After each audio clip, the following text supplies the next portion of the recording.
नमस्कार दोस्तों, नमस्कार प्यारे मित्रों, प्यारे विद्यार्थियों और प्यारे स्टूडेंट्स। दोस्तों, प्यारे विद्यार्थियों, स्कूलें ओपन हो चुकी है, पढ़ाई का दौर वापस स्टार्ट हो चुका है।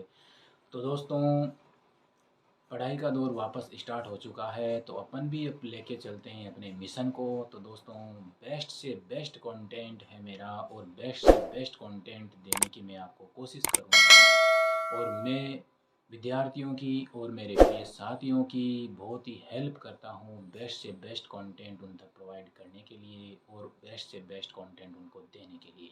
तो जी हाँ दोस्तों, मैं आपका दोस्त, आपका होस्ट वनवास कुमार आपका हार्दिक स्वागत करता हूं मेरे यूट्यूब चैनल में। तो दोस्तों, मिशन सक्सेस माइंड में आपका हार्दिक स्वागत है, हार्दिक अभिनंदन है। तो दोस्तों, आगे बढ़ने से पहले अगर मेरा ये वीडियो अच्छा लगे आपको, ज़रा सा भी अगर आपको ये यूजफुल लगे, बहुत ही इंपॉर्टेंट लगे, तो दोस्तों इसको लाइक करना, शेयर करना और सब्सक्राइब करना। और जी हाँ दोस्तों, अगर ये वीडियो अगर आपको अच्छा भी ना लगे तो कोई बात नहीं है दोस्तों, थैंक यू उसके लिए भी। लेकिन थैंक्स अगेन उसके लिए भी कि अगर आपको ये अच्छा ना लगे, लेकिन हो सकता है कि आपके जो प्रिय सहपाठी हैं, प्रिय विद्यार्थी है, आपके मित्रगण हैं, उनको ये वीडियो अच्छा लगे तो उन तक वो वीडियो ज़रूर शेयर करिए, उन तक वो वीडियो ज़रूर पहुंचाएं। हो सकता है कि आपको तो अच्छा नहीं लगे, लेकिन उनके लिए अगर हो सके तो वो यूजफुल बन जाएं। तो दोस्तों, आगे बढ़ने से पहले अपन टॉपिक के ऊपर बात कर लेते हैं। तो दोस्तों, आज का जो टॉपिक है वो है वर्ण विचार। जी हाँ दोस्तों, बहुत ही गजब का और बहुत ही मोस्ट इम्पोर्टेंट टॉपिक है अपना वर्ण विचार, जो एकेडमिक एग्ज़ाम हो चाहे कम्पिटिटिव एग्ज़ाम हो, दोनों एग्ज़ामों की दृष्टि से बहुत ही अपना इम्पोर्टेंस रखता है। तो दोस्तों, अपन बिना किसी टाइम वेस्ट किए चलते हैं अपने टॉपिक के ऊपर। तो दोस्तों, अपना टॉपिक का नाम है वर्ण विचार। तो दोस्तों, चलते हैं अपने टॉपिक। जी हाँ दोस्तों, प्यारे विद्यार्थियों, आज का जो अपना टॉपिक है वो है वर्ण विचार। तो जी हाँ, अपना जो मोस्ट टॉपिक है और बहुत ही गजब का टॉपिक है वो है वर्ण विचार और बहुत ही अपना इम्पोर्टेंस रखता है, चाहे वो एकेडमिक एग्ज़ाम हो चाहे कम्पिटिटिव एग्ज़ाम हो, दोनों एग्ज़ाम्स में वो अपना बहुत ही महत्वपूर्ण हिस्सा रखता है और अधिकतर इसके क्वेश्चंस आपको देखने को मिलेंगे। तो जी हाँ दोस्तों, मिशन सक्सेस माइंड में आपका हार्दिक स्वागत है। और दोस्तों, वर्ण विचार कहने का मतलब है कि भाषा की सबसे छोटी ध्वन्यात्मक इकाई। भाई, वर्ण विचार की जो अपनी परिभाषा है वो अपन देखते हैं कि भाषा की सबसे छोटी ध्वन्यात्मक इकाई जिसका खंड न हो सके क्या कहलाती है? वर्ण कहलाती है। सिंपल सी भाषा की अपन बात करें, सिंपल सी परिभाषा है कि भाषा की सबसे छोटी इकाई ध्वन्यात्मक इकाई।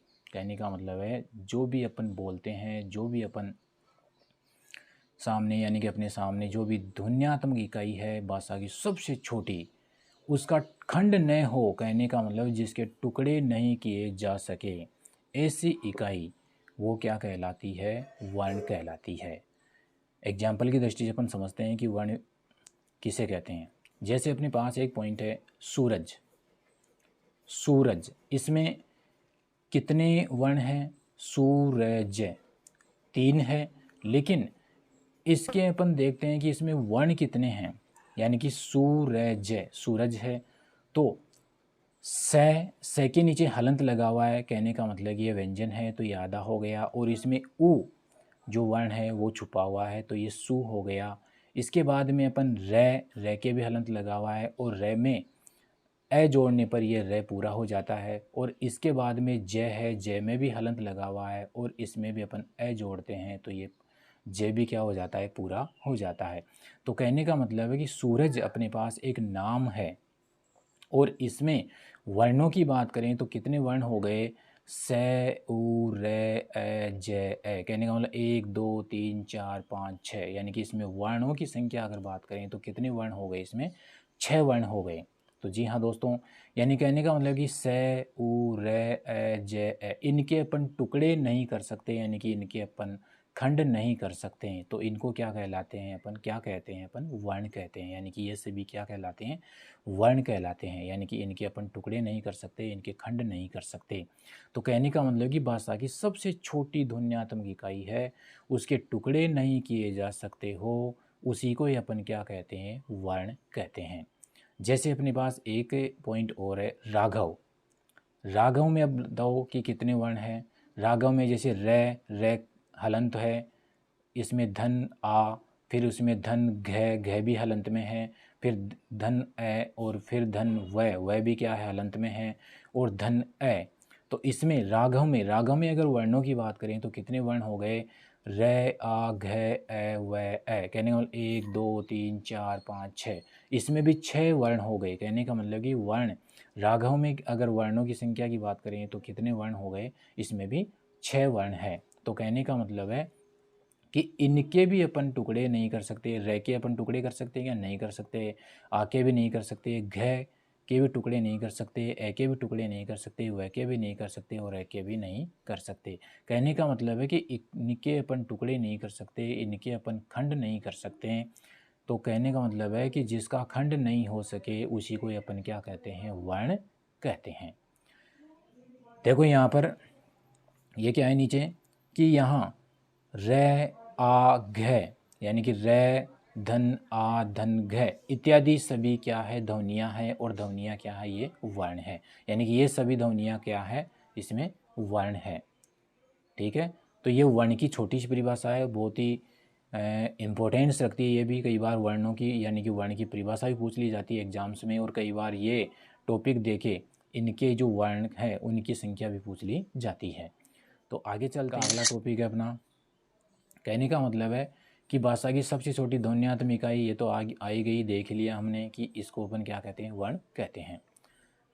और इस प्रकार वर्ण भाषा की क्या है, सबसे छोटी इकाई है। यानी कि वर्ण क्या है, भाषा की सबसे छोटी इकाई है, जिसके टुकड़े नहीं किए जा सकते हो, उसे अपन क्या कहते हैं, वर्ण कहते हैं। आगे देखते हैं वर्ण विचार। आगे देखते हैं भाषा। कहने का मतलब हर चीज़ की एक भाषा होती है, चाहे वो हिंदी हो, चाहे अंग्रेजी हो, चाहे संस्कृत हो। तो कहने का मतलब कि भाषा वर्णों से ही बनती है। वो आगे देखते हैं कैसे बनती है। यानी कि भाषा है, भाषा वर्णों से ही बनती है, यानी कि भाषा वर्णों के बिना क्या है, अधूरी है।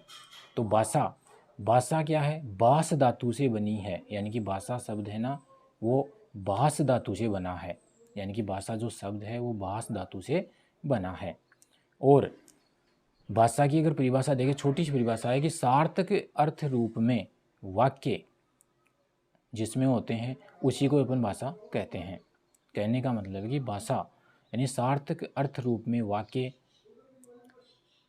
जिसमें होता है उसी को अपन भाषा कहते हैं। कहने का मतलब भाषा क्या है, एक और परिभाषा देखते हैं भाषा की कि भाषा वह है जिसके माध्यम से व्यक्ति अपने विचारों को प्रकट करता है। कहने का मतलब है कि व्यक्ति अपने विचारों को जिसके माध्यम से प्रकट करता है ना, उसी को अपन क्या कहते हैं, भाषा कहते हैं।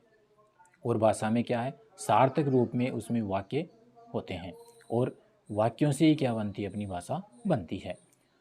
नेक्स्ट इसमें इसी को देखते हैं कि वाक्य है ना वो शब्दों से बनते हैं, ये ध्यान रखना। यानी कि शब्द से क्या बनते हैं, वाक्य बनते हैं, और वाक्यों से अपनी भाषा बनती है। यानी कि जो भी लैंग्वेज होती है वो सेंटेंस से तो पूरी होती है ना, शब्दों से वाक्य बनते हैं, और वर्णों का जो समूह होता है उससे क्या बनते हैं, शब्द बनते हैं। यानी कि कहने का मतलब तीनों चीज़ एक साथ आगे देखो, इसमें वर्णों के अगर समूह को मिला दिया जाता है तो शब्द बनता है, और शब्दों के अगर समूह को मिला दिया जाता है तो वाक्य बनते हैं, और वाक्य जिसमें सेंटेंस होते हैं उसको अपन भाषा कहते हैं। यानी कि सार्थक अर्थ रूप में देखें, भाषा किससे बनती है, वाक्यों से मिलाकर।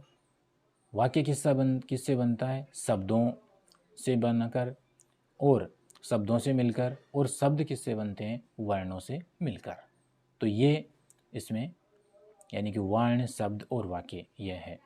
भाषा क्या है, भाषा की इसमें छोटी सी एक चीज़ और दे रखी है कि भाषा स्वाभाविक है। यानी कि भाषा स्वाभाविक होती है, प्राकृतिक शक्ति होती है, यानी कि ये नैसर्गिक शक्ति होती है, प्राकृतिक शक्ति होती है, ये अर्जित संपत्ति होती है। यानी कि भाषा को अपन अर्जित भी तो करते हैं ना, अर्जित का मतलब सीखते भी तो है ना, अर्जन तो करते हैं ना, कहीं से अपन भाषा को अर्जित करते हैं, यानी कि अपन सीखते हैं।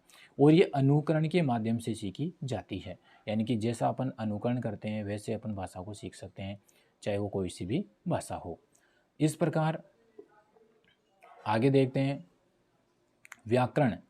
भाई भाषा है, अब भाषा तो हो गई, लेकिन भाषा की शुद्धि के लिए व्याकरण है।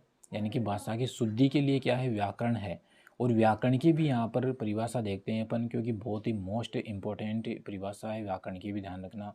तो व्याकरण की जो परिभाषा है वो है व्याक्रियन्ते विवेच्यते शब्दः अनेनेति व्याकरणम। कहने का मतलब है कि व्याक्रियन्ते विवेच्यते शब्दः अनेनेति व्याकरणम। कहने का मतलब है कि जिसके द्वारा शब्दों की रचना, वाक्य, भाषा, वर्ण आदि की संरचना की जाती है, उनके नियमों को समझा जाता है, उसे ही क्या कहते हैं अपन, व्याकरण कहते हैं। कहने का मतलब सिंपल सी परिभाषा है कि वो शब्दों की रचना हो, वाक्य हो, भाषा हो, वर्ण हो, इनकी जो संरचना होती है, इनकी जो बनावट होती है और उनके जो नियम होते हैं, उनके नियमों को अपन समझते हैं और उसका जो शुद्धिकरण करते हैं, उसी को ही अपन क्या कहते हैं, व्याकरण कहते हैं। कहने का मतलब है कि व्याकरण है ना भाषा की शुद्धिकरण कहलाती है। सिंपल सी भाषा है, यानी सिंपल सी परिभाषा है कि व्याकरण क्या है, भाषा की शुद्धिकरण है। यहाँ देखते हैं अपन वर्ण है, वर्णों को मिलाकर अपन संधि का निर्माण करते हैं। कहने का मतलब कि वर्णों को मिलाने पर संधि बनती है, जो अपन आगे नेक्स्ट अपन जो टॉपिक होगा उसमें अपन इसकी डिटेल से बात करेंगे, वो किस प्रकार बनती है, किस प्रकार नहीं बनती है। शब्दों की बात करें तो शब्दों के मेल से या शब्दों को मिलाने से समास का निर्माण होता है, और वाक्यों को मिलाने पर या वाक्यों के समूह से कारक का निर्माण होता है। तो कहने का मतलब ये तीनों चीज़ यहीं पे समझना बहुत ही मोस्ट और बहुत ही इम्पोर्टेंट पॉइंट है ये, कि वर्णों के मिलाने पर या वर्णों के मेल से संधि का निर्माण होता है, शब्दों के मिलाने पर समास का निर्माण होता है, और वाक्यों के मिलाने पर कारक का निर्माण होता है। ये आगे देखेंगे अपन, इनकी डिटेल से परिभाषा देखेंगे, क्योंकि अपने पास संधि का भी टॉपिक रहेगा, तो उसमें संधि की जो परिभाषा है वो किस प्रकार की होती है, वर्णों के मेल से किस प्रकार संधि का निर्माण होता है वो देखेंगे। समास की जो अपना टॉपिक है अलग से है, उसमें भी देखते हैं कि शब्दों से मिलाने पर किस प्रकार समास की आवृत्ति होती है, कैसे समास बनते हैं, और वाक्यों के मिलाने पर कारक का निर्माण कैसे होता है, कैसे कारक बनता है और कारक के क्या नियम है। ये अपने जो भी टॉपिक है वो जब टॉपिक अपन लेके आएंगे उस टाइम में इनकी डिटेल से देखें, ये डिटेल से चर्चा करेंगे। नेक्स्ट है वर्ण परिचय। वर्ण परिचय में कहने का मतलब कि वर्ण भेद, यानी कि वर्णों की परिभाषा तो अपन ने देख ली कि ध्वनि की जो भाषा की सबसे छोटी इकाई होती है ध्वन्यात्मक रूप में, उसी को ही अपन क्या कहते हैं, वर्ण कहते हैं, जिसके टुकड़े नहीं किए जा सकते, जिसके खंड नहीं किए जा सकते। अब बात करते हैं अपन वर्णों के भेद की। तो वर्ण दो प्रकार के होते हैं, यानी कितने प्रकार के होते हैं, दो प्रकार के होते हैं वर्ण। और वो कौन कौन से होते हैं, यानी कहने का मतलब कि वर्ण कितने प्रकार के होते हैं, दो प्रकार के होते हैं वर्ण। वर्णामेव अक्षर है, कहने का मतलब है कि वर्णों को ही अक्षर कहा जाता है। कहने का मतलब है कि वर्ण ही अक्षर कहलाते हैं। जैसे अपन ने लिखा था ना क धन ए, तो ये क क्या है, वर्ण है, या फिर इनको अपन अक्षर भी बोल सकते हैं। तो कहने का मतलब है कि वर्णामेव अक्षर है, कहने का मतलब कि वर्ण ही अक्षर है या वर्ण ही अक्षर कहलाते हैं। और वर्णों के जो दो प्रकार है वो कौन से हैं, पहला जो प्रकार है उसको अपन स्वर कहते हैं और इसको अपन संस्कृत में अच वर्ण कहते हैं। दूसरा है व्यंजन है, और इसको अपन संस्कृत में बात करें तो इसको हल वर्ण कहते हैं। यानी कि मतलब स्वर वर्ण और व्यंजन वर्ण, इस प्रकार वर्णों के दो भेद हो गए। और स्वर को अपन संस्कृत में अच कहते हैं और व्यंजन को अपन संस्कृत में हल कहते हैं। स्वर किसे कहते हैं, कितने प्रकार के होते हैं, स्वर की क्या परिभाषा होती है, क्या नहीं होती है। व्यंजन किसे कहते हैं, व्यंजन कितने प्रकार के होते हैं, कौन कौन से व्यंजन हैं, स्वर कितने हैं, कितने नहीं है, व्यंजन कितने हैं, कितने नहीं है, इसकी परिभाषा क्या है, और कौन कौन से वर्णों को किस किस कैटेगरी में यानी किस किस वर्ग में रखा गया है, ये अपन डिटेल से देखेंगे अगली वीडियो में। तो दोस्तों आज का वीडियो इतना ही था, क्योंकि मैं आगे भी लेके आ सकता था, इसका टॉपिक भी स्वर और व्यंजन इसी में इंक्लूड कर सकता था, लेकिन ये वीडियो काफ़ी लंबा हो जाता है। तो दोस्तों स्वर और व्यंजन के बारे में अपन नेक्स्ट वीडियो में देखेंगे, ठीक है। इस वीडियो में इतना ही था। तो दोस्तों मेरा वीडियो अगर आपको अच्छा लगे तो इसको लाइक करना, शेयर करना, सब्सक्राइब करना, और नेक्स्ट वीडियो में मिलेंगे नए टॉपिक के साथ। तब तक के लिए जय हिंद, जय भारत, थैंक यू।